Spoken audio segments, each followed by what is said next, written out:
ইসরায়েলের মুহুর্মুহুর হামলায় গাজায় বেড়েই চলেছে লাশের তালিকা। সবশেষ জাবালিয়া, রাফা সহ একাধিক অঞ্চলে বোমা হামলা চালিয়ে আরও শতাধিক ফিলিস্তিনিকে হত্যা করেছে নেতানিয়াহু সেনারা। এতে ১৯ মাসের তাণ্ডবে ৫৪,৭০০ ছাড়িয়েছে প্রাণহানি।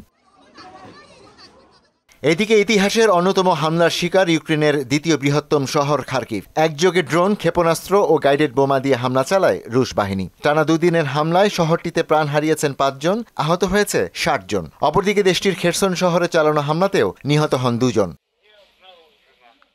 অন্যদিকে যুক্তরাষ্ট্রের অভিবাসন, পুলিশের অভিযান এবং বেআইনি গ্রেপ্তারের বিরুদ্ধে লস অ্যাঞ্জেলেসে চলছে বিক্ষোভ। শুক্রবারও একাধিক স্থানে অভিযান চালিয়ে বহু মানুষকে আটক করা হয়। শনিবার ধরপাকড় অভিযানকে কেন্দ্র করে বিক্ষোভকারীদের সঙ্গে পুলিশের উত্তপ্ত পরিস্থিতির সৃষ্টি হয়। পরিস্থিতি নিয়ন্ত্রণে টিয়ার গ্যাস ও স্টান গ্রেনেড ব্যবহার করে পুলিশ। এই সময় আটক করা হয় ৪৪ জনকে।